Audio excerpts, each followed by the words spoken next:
Welcome to episode 85. Hey, this is John Lee Dumas of EO Fire, and you're listening to Who Did That Voice, where we take an in-depth look at voiceovers. Ready to take a vacay, but you just don't have the time to plan? Let the agents at 3D Travel Company pamper you and take care of all the little details. Find us at www.whodidthatvoice.co and click the Book Now button on the left-hand side. For a limited time, Who Did That Voice listeners can receive a Disney gift card for qualifying Disney and Universal trips, booked and traveled by 2017. Hurry and book today so you can travel away. Welcome to Who Did That Voice, the show where we take an in-depth look at voiceover. And now, here's your host, Trenton Larkin. Hey everyone, just wanted to let you know we have launched a Patreon page. You can find us at www.patreon.com/whodidthatvoice. What is Patreon, you say? Well, it's a lot like a Kickstarter or Indiegogo campaign that allows you to help support us on a monthly basis. For as little as $1 a month, you can help support the show and earn amazing perks. Help us out today and join the Who Did That Voice family in a new way. Hello everyone and welcome back to the show. Today's special guest has voiced Grandpa Max on the 2016 reboot of Ben 10. That's a really big water slide. Why are you staring at me? Grandpa Max has agreed to test out the epic shiny water slide. With the help of Overflow! Oh, wait, but I don't need any. Today's special guest also got the opportunity to voice Iron Man on Fantastic Four: World's Greatest Heroes. Please come right in, though you know this is a very high-tech building. We have things called doors. So, welcome to Stark Enterprises. We're ready this time, Spooky! Okay, look. 1, I'm not a ghost. 2, if you want to fight, may I suggest we save the day first? Iron Man, I presume. Welcome to Stark Enterprises. Our special guest is no stranger to working on Marvel projects, as he also got the chance to voice Professor X on X-Men Evolution. Thanks to you all, we have averted catastrophe. It was not without its price, however. But steel is forged through fire, and like it, we have been made stronger. Today's special guest has had some amazing opportunities, and this is one of my absolute favorite. He got the chance to voice Megatron on Beast Wars, one of my absolute favorite Transformer renditions. I hope you enjoy. We Predacons have never abandoned our rightful goal of galactic conquest. No, we have merely been waiting for the right moment to strike. Predacons, terrorize! Megatron, terrorize! Now sit back, relax, and enjoy the show. Hello everyone and welcome to another episode of Who Did That Voice. Today I am so excited to be bringing you an interview with David Kaye. David, thank you so much for joining me. Thank you very much. I really appreciate it. Sorry, I had to do something entertaining there. I love it. I wasn't entertaining at all, but I thought, what the hell? Well, man, you have an amazing voice, David. It's so booming, and you play such a multitude of characters. We're going to dive into a chunk of them, but you've done so many. It's just unbelievably amazing. Oh, thank you very much. Thank you. You're I'm glad I found. welcome. I always tell people I'm glad I found something because coming out of high school looked a little thin. I did start in radio though. I mean, that was my first gig, so that was sort of where things began. Oh, okay, great. Yeah. Great. Yeah. Well, the very first thing, speaking of where you first began, one of the things we love to do is get to know our guest. And tell me about little David Kaye, the young boy that grew into the man he became, and how did he get into acting? Wow. There is a cassette. I was visiting my folks in July back in Canada, and my mom was going through all this stuff, and there's a whole box of comics and a lot of different cassette tapes. Wow. Remember those cassette tapes? Back in my day, we had cassette tapes. Hard to believe. I know. But yeah, so we went through all of them, and it was really entertaining because you get to hear family members who are no longer with us. Yeah. And there is a cassette there of me, and I believe I was 7. Wow. 7 or 8, and it was me mimicking. Santa Claus brought me a little cassette recorder, and I remember using the hell out of it and bugging everyone around, putting their voice on tape, which I'm glad I did because it's great memories and hearing people when they were younger. But there was me recording a local radio station at the time in my hometown when I grew up in Peterborough, Ontario, Canada. It was a radio station called CKPT. They no longer exist, and they were the worst call letters in the world. I mean, you couldn't make them sound cool if you tried. Yeah. It just didn't, But I would listen to the station, and the music would be on, and I think it was an old song. I can't remember. I remember Delta Dawn. What's that flower you have on? In the sky. It's like an old 70s song. And then I would come in, I'd turn the announcer on, and it was me going, "This is David. I am on CKPT." And I was mimicking a DJ, and I was 7. Wow. And so fast forward to I was 17, 10 years later, and I was about to turn 18. I did get a job doing overnight weekends on that station. I was working in a sports pro shop in the local YMCA, and the morning man from that station, he was a big celebrity in town at that time, John Mariusine. And when we used to see John, you're like, "Oh my God, that's John Mariusine. Oh my God, hey, it's John Marius." Now, I don't know. But he was the big dude in town, and he used to come into the pro shop and buy squash balls, and that's how I got into the sport of squash. I mean, it's a real niche sport, but that's how I sort of get into that. Nice. And talking to John, and it basically, I was always enthralled with the industry, and I did some volunteering in high school at the local cable outlet, doing the camera work and stuff like that. Just to, I really enjoyed it. I like the smell of the control room. There's a certain smell when you go into a control room or a television station. It's that electronic sort of dusty sort of, you know what I mean? I don't know if you've ever sort of, there's that thing. Know. It's like, and as a stage actor, it's that thing when you walk on stage, you go, "Ah, yes, I am home." It's that thing. And he invited me to come down to the station and meet Rick Johnson, the local program director. And I met Rick, and then they put me in a room and recorded me. Doing, I don't know what I did. I think it was like a fake commercial, or I read some copy or something. And literally, I think maybe 2 months later, they wanted me to come in and train for the overnight job on the weekends. And that's how it happened, man. That's how the whole thing started right there. It's my love for that business, and the voices came after. Well, that's fantastic, man. So started at 7, and then really started at 17, 10 years later, and then just blossomed from there. Yeah, I mean, I guess blossom is an okay word. I mean, I still think I'm blossoming, but there's that old career thing that you may have heard people say, where, who's David Kaye? Get me David Kaye. Get me someone who sounds like David Kaye. Who's David Kaye? So there's I'm still in that. I'm still literally, who's David Kaye? Get me David Kaye. I haven't yet got to the point where get me someone who sounds like David Kaye. So I guess that's a good thing. My career, even at at 52, it still seems to be going up. So I'm thrilled. I'm lucky, very fortunate, and just there we are. Absolutely. Well, you've done, I really am glad we got to dive into your background, because when we get to know someone's past, we really get to know, kind of where their beginnings kind of started them and got them, because of that. So thank you so much for diving into your past. Of course. Well, the very first thing we're going to talk about of some of your voiceover projects beyond radio was when you played Megatron on Beast Wars. Mm-hmm. I should preface that by saying, to start in animation, I should give a quick little thing just to. Sure. Yeah, I was doing the Morning Zoo stuff, and when the Morning Zoo format was a big deal in Vancouver at the time, and Deke Animation was doing a lot of projects, and animation was blossoming up in Vancouver, and they were casting for G.I. Joe, and I remember, and I took this commercial modeling course.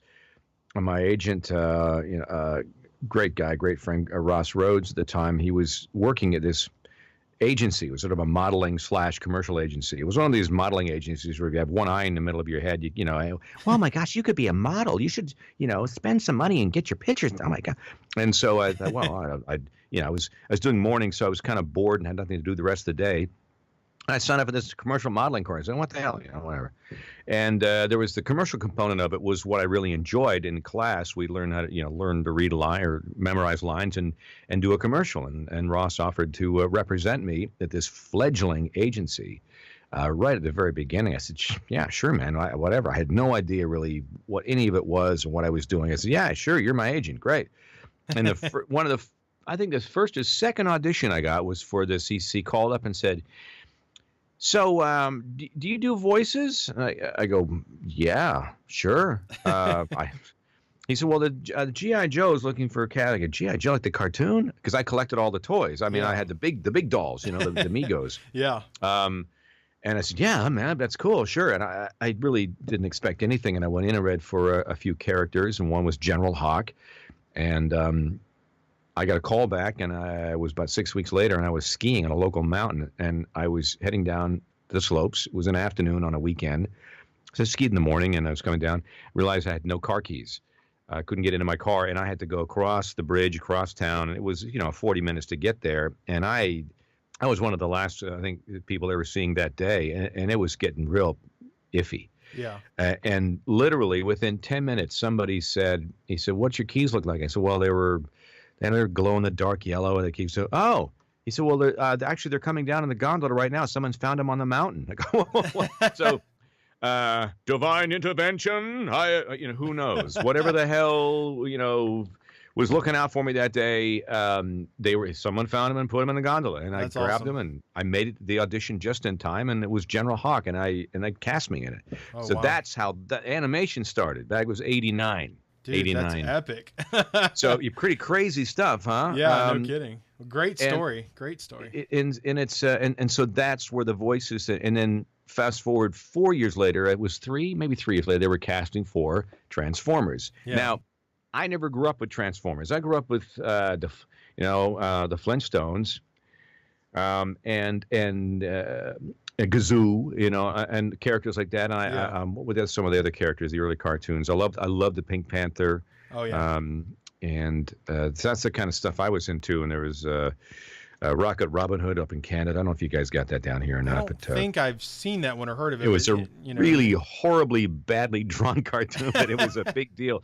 And it's different stuff like that. I grew up, and I just sort of, I fell in love with it, and I don't really know why I fell in love with it. And it wasn't until many years later I realized that that's why, because I'm doing the cartoon stuff.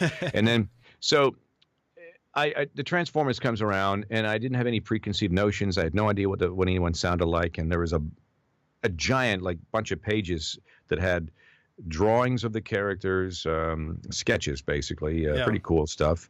And a whole backstory on each character, the relationship with each other, the whole synopsis. I mean, it was too much. I was going, it was like, oh my God, is this like homework? Oh, yeah. I thought I was doing cartoon voices. I don't do homework.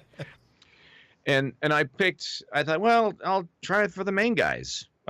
So I went out for Optimus and Megatron and sort of forget everybody else. I don't know. And that's funny. I remember I was clueless as to sort of how to prepare. I'd done some on-camera stuff. I started to do on-camera stuff at the time, and I had an idea. But really, there are some characters I'll go into an audition for, and I'll read for here at the studio at home, and I'll just start talking. And I'll start with the description of the character, he's between 70 and 80, and so he's old and he's English, or he's fatter and he's much heavier, or he's very thin, whatever. I'll just kind of create something from that description, and then start into the dialogue and see if anything if I like it or not. Megatron, I remember I had no clue. I literally was sweating, palm sweating, and I walked in. There's all kinds of people in there, and I had no clue as to what I was going to do, and until I opened my mouth.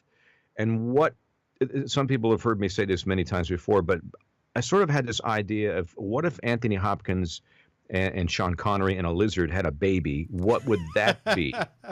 And so I sort of came up with this excellent, this sort of thing, this excellent. And I had a bit of a lisp and a bit of a thing. And then I could see them behind the glass. And what I call them now is that lemur moment where they all kind of pop up, their heads turn back and forth. They look, and so they seemed interested. So I did it a few more times, and they were kind of laughing. And I didn't really. I'm young at this, right? I had no idea. And then they asked me to read for Optimus. So I did that, the hero thing and whatever. I can't remember what I did. Probably not that far off what I did from Optimus Prime and animated, but maybe a little deeper or something. But I ended up getting cast as Megatron, and I didn't have. I think it was good that I didn't see the original, because I didn't have any. I didn't really have. I wasn't thinking of anything going in. I kind of had an open mind, and so that's how that happened. That's epic. That's how that all started for me. I love that Anthony Hopkins and Sean Connery mixed with a lizard. That was funny. Yeah, sometimes it's sort of your brain is amazing. It kind of goes, well, try this and this and this, and see if that works, because I'm panicking.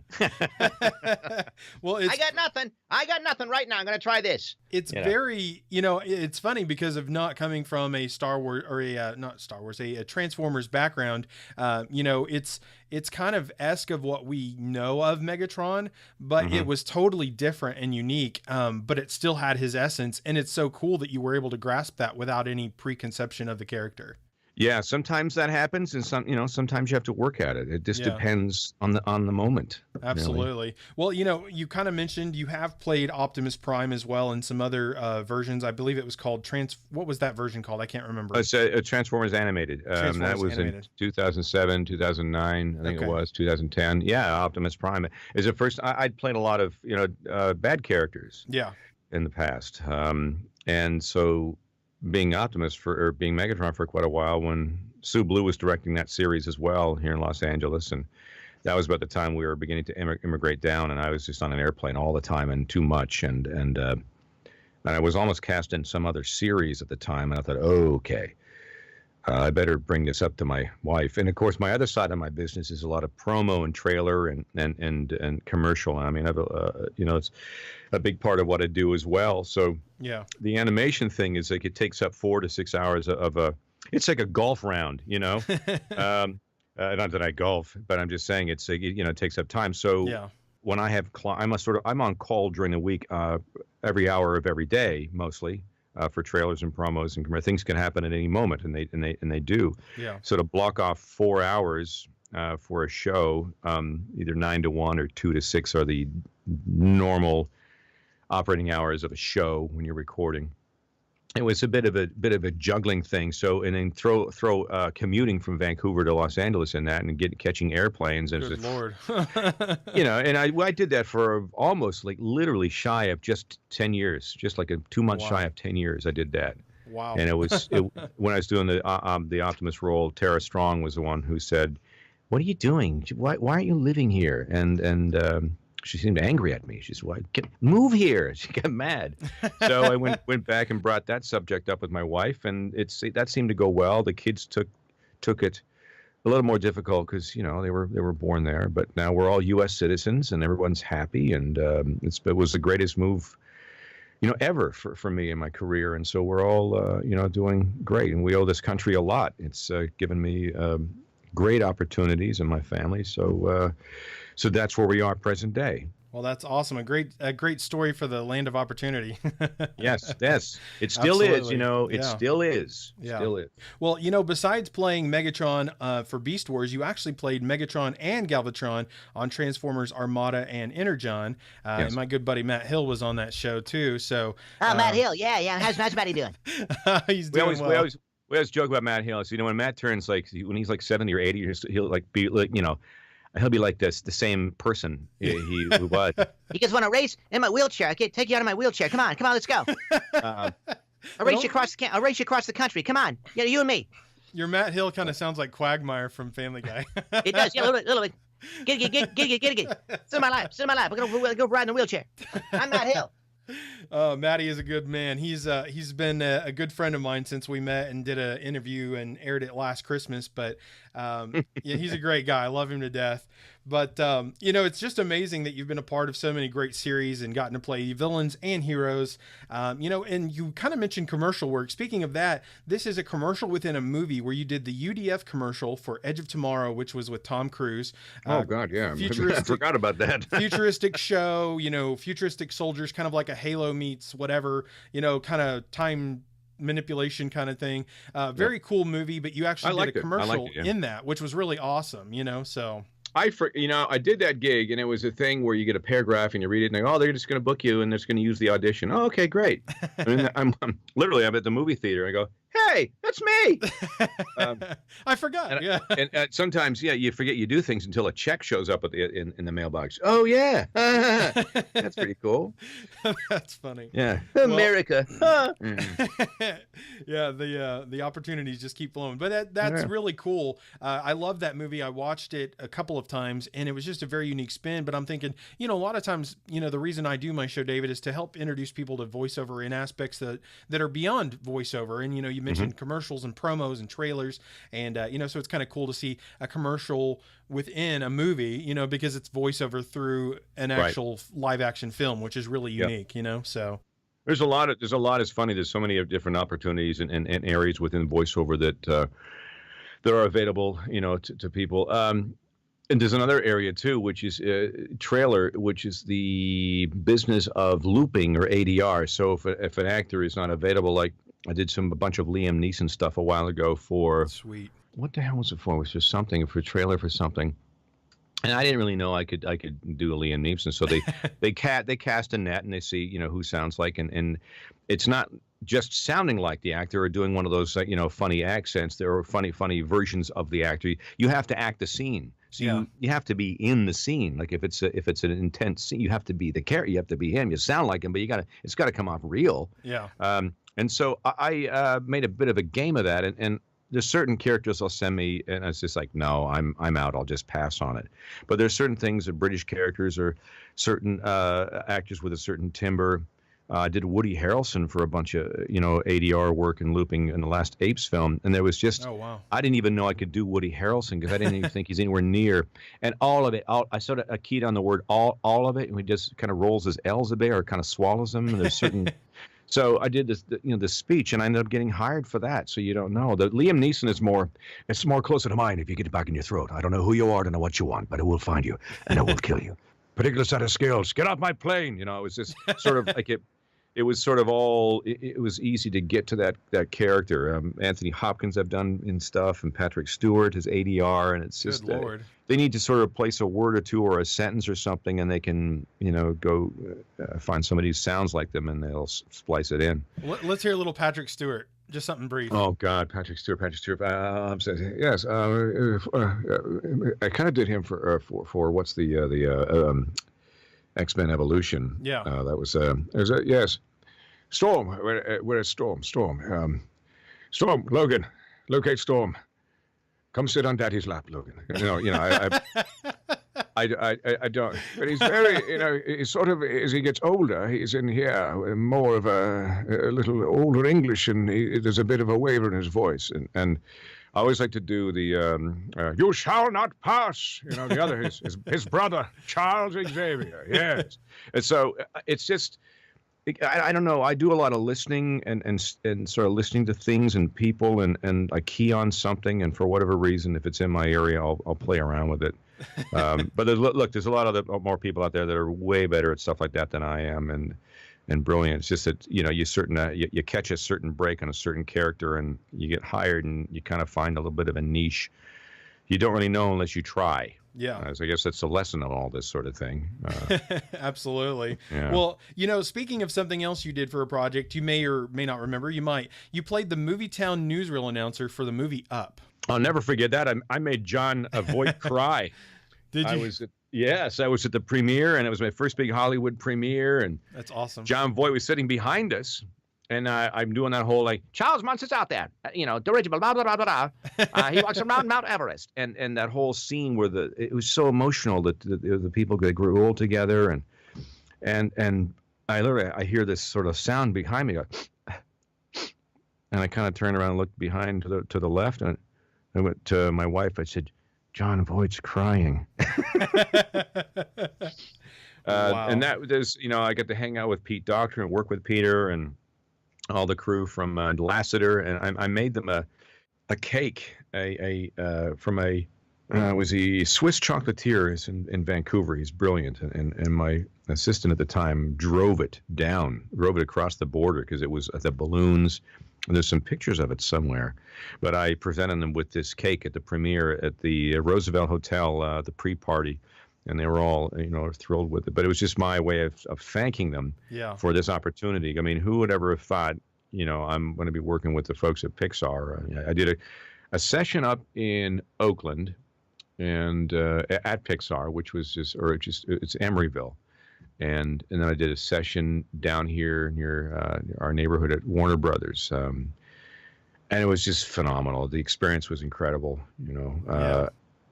But yeah, that was certainly a highlight. It's an epic movie. It really is. I absolutely loved it. And the scene, like you said in the beginning, where the couple is growing up together and getting old together and getting married, it's just beautiful. It's like the most beautiful thing I think I've ever seen, because there's no speaking. It's just music and beautiful scenes. And you're like, how in the world? That is like the best part. I mean, like if they made a movie just like that with no talking, I think it could be phenomenal, especially if Pixar did it. Yeah, it's all about emotion, evoking that emotion. They're so good at it. It's all about story with them. They develop things. They took me around campus and showed me the rendering room, the rendering farm, as they call the render farm. And we're outside and we're kind of looking at the campus and the expanse of the grounds. And there's an Olympic-sized swimming pool there on the grounds of Pixar. And, nice. And the guy said, well, the pool over there, I see, Ratatouille. I go, yeah, of course. Well, he said they put a guy in a rat suit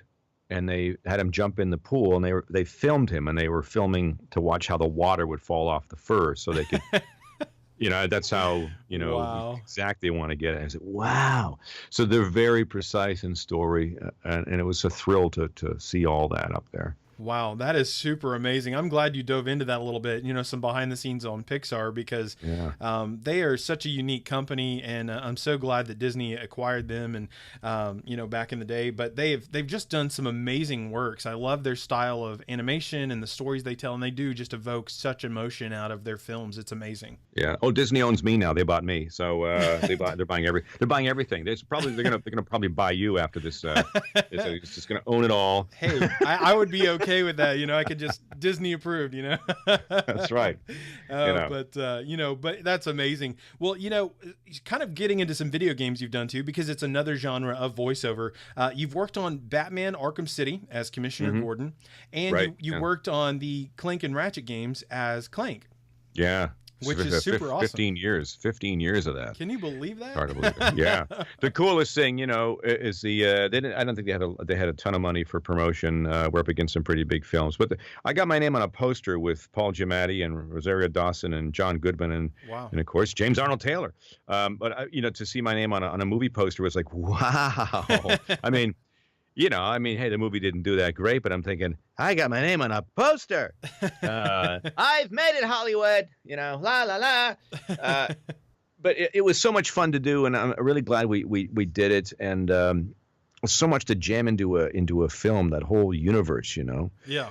And I'm hoping that one day we'll get another crack at something, or who knows. But it's been so much fun working for them and Insomniac and that character. There's an example of.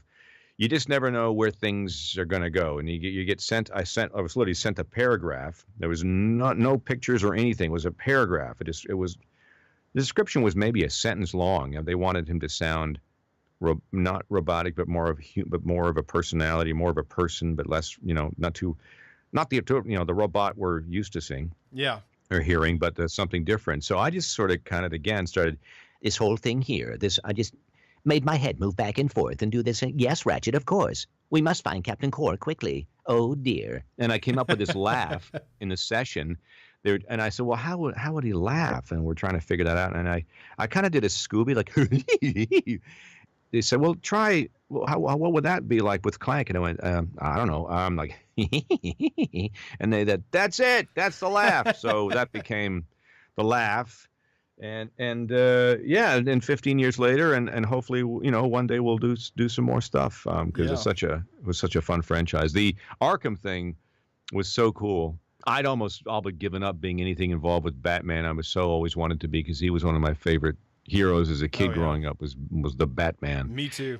And I kind of given up on stuff, but I knew I had a good Commissioner Gordon, and I gave it my best shot, and they brought me in for that on that game, and it was a thrill to be involved with that. Yeah. Well, Commissioner Gordon's one of my absolute favorite characters in any project that he's ever been brought to, because he's just an integral part, and the way they've built his relationship up through the animations and the video games, he just has such an integral relationship with Batman, and he's always been one of my absolute favorite characters because he's just a hard kick butt chief commissioner, like he's just very cool. And, your voice on that game was just very booming and epic. And, Gordon is just a cool character, period. So. Oh, good. Right. Thanks. Yeah. You're very welcome. And I have a question. Do you happen to know Mr. Zircon, Mr. Mark Grau? Sure. I know Mark. I know Mark quite well. He's, I drive by his studio almost every day. Mark Grau, voiceovers. It's there on Burbank Boulevard. Is it Burbank or Magnolia? It is Burbank, yeah. I think it is Burbank. Oh, yeah, of course. We recorded the, what do you call those things? For the Transformers animated series, was Marty Eisenberg, myself, Matt Youngberg, and who else was in there? Derek Wyatt, and who else from the cast?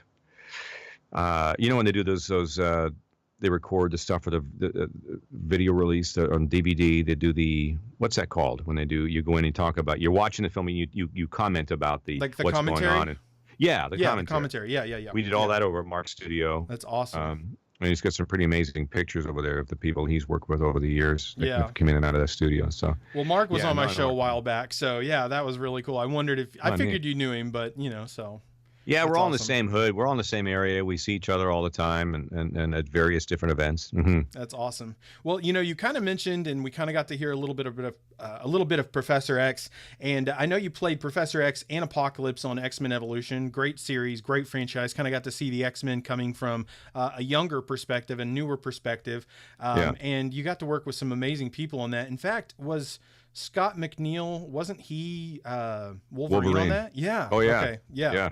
Yeah, I mean, it was an amazing cast, and it was kind of a mixture of U.S. and Canadian talent, I believe, wasn't it? Yeah, I think so, as far as I know. Was it? I think it was. I think so. I'm pretty sure, yeah. Gosh, I can't remember where everybody was from. We did it was such a fun time. It was such fun doing that show. I wish we had the outtakes from that, because I don't know if they're floating around somewhere, but they're... Pretty funny times, huh? Yeah, it was. That's awesome. Well, we're going to dive into a couple more characters, and we'll wrap this up before you know it. Right. You played Jarvis and Vision and Baron Zemo on Avengers Assemble. Absolutely love that Zemo, series. Yes. And I've got to say, I met my hero, Mr. Stan Lee, last week, along with Mark Hamill. Oh my gosh! I can't. So I can tell you that there is a picture. I'm going to post it soon. But we had just a quick story. I had a barbecue, we had some homemade pizzas and some stuff, and had some of the Marvel folks over. And we hung out. It was really a neat night. And I'd mentioned, I said, I've played all these different characters in the Marvel universe, and even a stint as Iron Man there way back. And I said, I've never met Stan. Everybody I go to, I met Stan Lee twice. So I saw Stan. Well, great. I'm the only one in the whole universe who's never met Stan Lee. Great, excellent. And so 2 weeks ago, it was an Avengers record, and I was brought in, and I got there, and Harrison Wilcox, one of the head writers there at Marvel and the animation. So remember he told you you never met Stan Lee before, and I go, is he here? He said, yeah, he's in the booth recording with Mark Hamill. Oh my God. So Luke Skywalker is in there with Stan Lee. And it was so great because we got in and he said, nice to meet you. Where are you from? I live here in Toluca Lake. That's wonderful. So you're Baron Zemo. Give me a little Baron Zemo. And I sort of did this. Yes, well, this whole thing in here, Baron, whatever I did, I can't remember what I said. And he goes, very good, very good. So I don't know if he was just joking with me or not, but I thought it was all right. It wasn't fantastic, but he was so sweet. And we all got our picture taken that day. It was Roger Craig Smith was there, and Mark and myself, and Trevor Duvall, who is so freaking talented. Who else was there? and some of the other writers. So and Colette Sunderman, who's voice directing on Avengers. And so what a day. I mean that day it couldn't have been topped. Hamill, I know Mark, but it was kind of neat to have him, and it was actually Mark's birthday, and so they brought in a cake for him. I wished him happy birthday. Okay, so wow, okay. Yeah, that wasn't long ago at all. So No, not at all. So we all sang, and we ate this horribly evil cake, which was so good.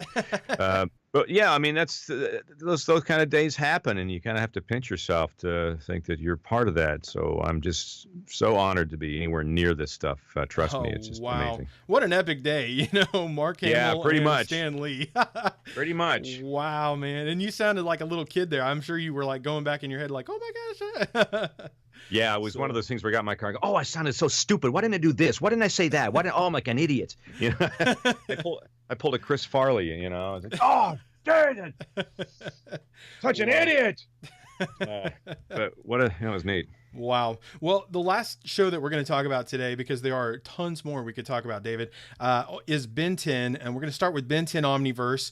You played Cannonbolt, Heat Blast. Absolutely love Heat Blast. Swampfire, and a ton more characters on that show. But more recently, in 2016, you started playing Grandpa Max and a bunch of other characters for that show, too. Yes, Grandpa Max. It's my first Grandpa role. Ben.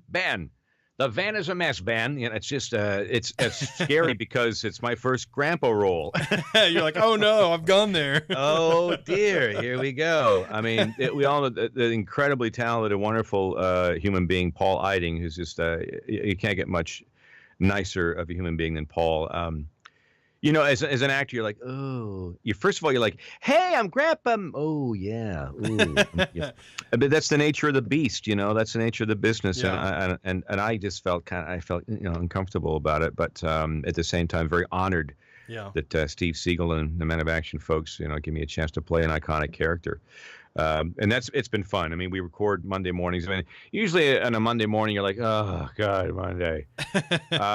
But at 9 o'clock in the morning, we're in there goofing around and having fun and doing a show. So it's what a way to start a week. No kidding. I mean, I've always loved Ben 10. I started watching it when the first series initially came out, and I really loved it. And I've even talked with a few people who've been on other Marvel shows and stuff and said, there could be some kind of connection between like Apocalypse someday and like, Vilgax is his like brother or cousin or something. And then they make Ben 10 part of that like, Marvel crossover universe or something, because there's so much, outer space stuff now with Marvel that they've been crossing in through the feature films and animations and stuff that I was like, man, that could totally be brought into that universe, or at least partnered in comics or something, because I just see so many opportunities and possibilities. And Ben 10 is a franchise that is amazing, and I'm glad that it's continued to be reinvented and brought back multiple times, because it's just it's a wonderful franchise. That's for sure.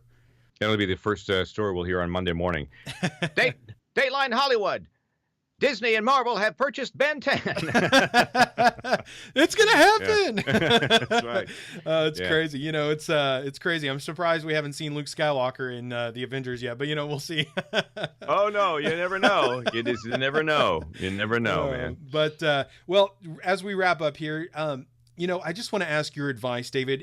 If somebody is listening to the show and they're an enthusiast about voiceover and they want to be an enthusiast so much so they want to join this awesome world of acting, what kind of advice would you give to a young person or a person of any age who's looking at potentially getting into acting, and more specifically the niche of voiceover? Yeah, I begin with saying I wouldn't want to get into it now personally. When I got into it, the internet was just starting to come online, and it was used as I was one of the first ones to use it as a tool. I remember starting with reel-to-reel machines, trying to make reel-to-reel tapes and trying to make FedEx, 4 o'clock in the afternoon every day, trying to get the audio out. Now the technology's changed, and it's much easier. I have road gear that I take with me. I mean, I do take vacations, but I usually take my gear with me. And it's funny enough, I'm busier on vacation and get some sweet gig every time I go away. My agent's now saying, "Go away, go somewhere, book a flight." So you can do this anywhere. Now I have a professionally built studio at the house, and a lot of my cohorts do. Just sounds better. And if you have sessions that are coming commercially or promo or iStand or trailer, they want a professional sounding, place. They don't want to hear anything else. It's got to be, it's got to be the professional sound we're looking for. There's wasn't existing when I was getting into it. There's a whole plethora of things you can do to advance your career or learn about it. There is a big voiceover weekend. There's like weekend workshops and conferences now. I mean, I never knew that even existed. Atlanta has one. There's one coming up I'm speaking at. Gosh, I got to write something. Good Lord. I'm nervous again. It's here at the Sportsman's Lodge. And who's the person that's responsible for that and puts it on is Randy Thomas. Now, Randy, of course, is the voice of the Emmy. She was the former voice of Entertainment Tonight. She does the Kennedy Center honors, and she's a neighbor and a very close friend. I love her. And she puts on this thing called Voices. Oh, my God, she's going to kill me. Just Google Randy Thomas, Thomas, and she does there's a whole weekend coming up in November at the Sportsman's Lodge here in Studio City. And it's for the professional to the novice. And these weekends are great because they expose you to this whole world. And this wasn't around, like I said earlier, when I was getting into it. I was like fly by the seat of my pants. That's my Facebook post. So I basically I'm still flying by the seat of my pants most of the time. There's also my tech, George Whittam, Whittam. George Whittam is an amazing a guy. And he just is it Voiceover Labs, VO Labs, and they do a podcast every Tuesday, Monday or Tuesday, I believe. And it's the business of the tech side of it. Like if you're interested in getting set up, what do you need? How much do you need to spend? George Whittam and company can tell you all about that. So there's tons of resources out there. Those two I recommend. You can come into town if you live outside of Los Angeles area. You can. There's tons of voiceover workshops and classes and things. There's improv, which I've started getting into more so with the UCB being the Upright Citizens Brigade, which was started by Matt Besser, Matt Walsh, and Amy Poehler and that company back in New York. And they have like a campus here. There's a theater, and there's a campus and a theater on Sunset. And that stuff is invaluable. Daniel Ross, I saw him he was in another class, another voice actor and friend of mine. Because you live in this area, it's all available to you. So why wouldn't you, look at it? There's the Groundlings Theater. So any of that stuff, if you're interested in it, you need to expose yourself to all this stuff. And there's tons of resources and no excuse, not to learn how to do it properly.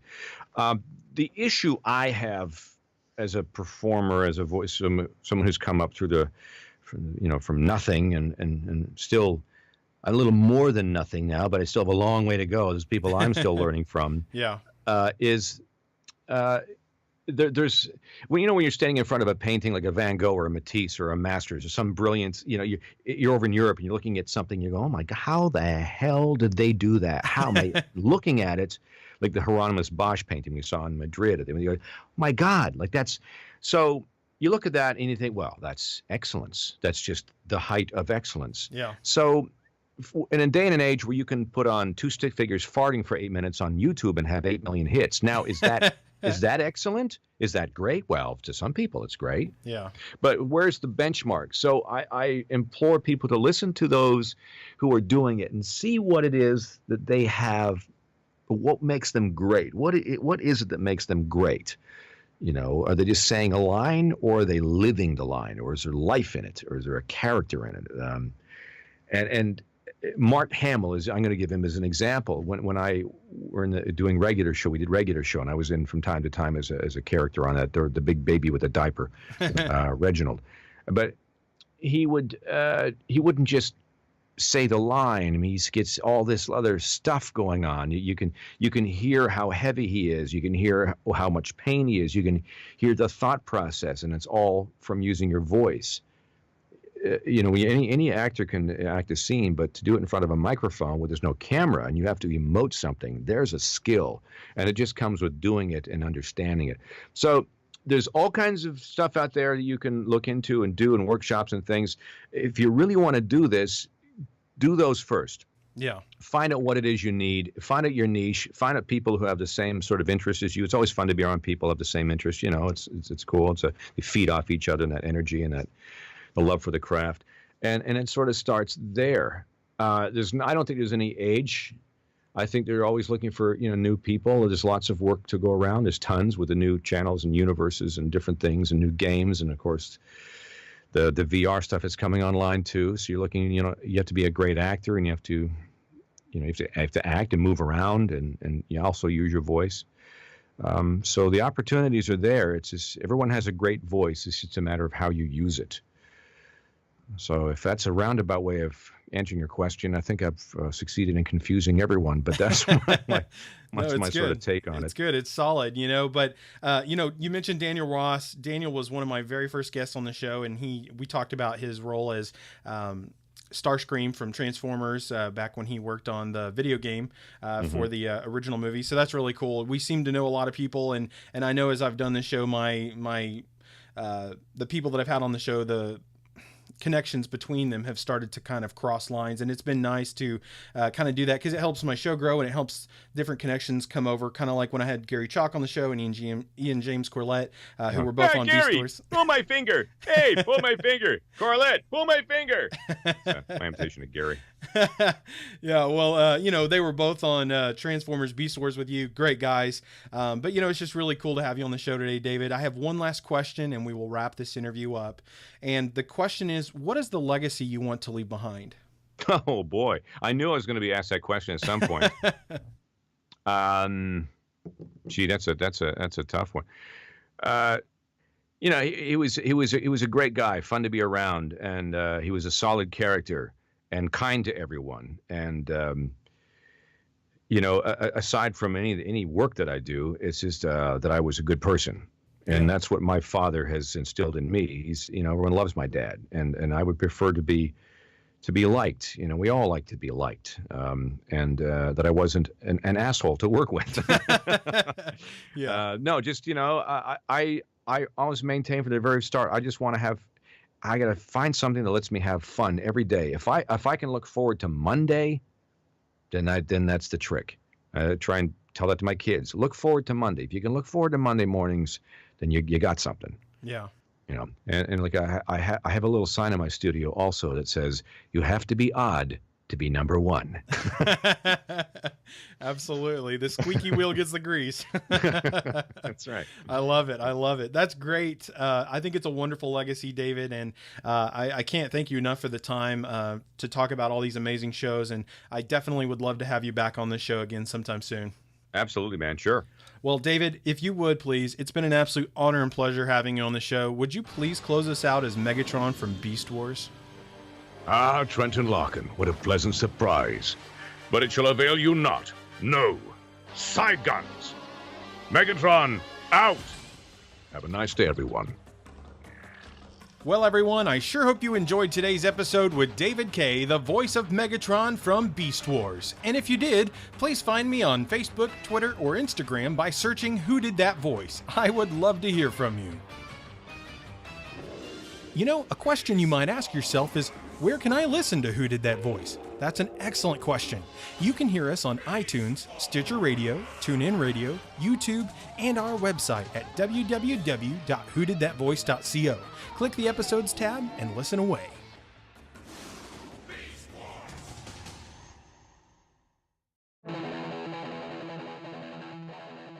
Well, everyone, that's all the time we have for this episode. Join us this Friday for our next special guest, Fred Freeze, son of Paul Freeze, the voice of the Haunted Mansion. You won't want to miss this episode. Hey, do you ask yourself who did that voice? Well, if you do, go to our website, www.whodidthatvoice.co, and click on the Episodes tab. Choose an actor, pick their name, and see pictures from the different characters they've voiced in their career. Thank you for joining us today. We'll see you next time for more discoveries on Who Did That Voice.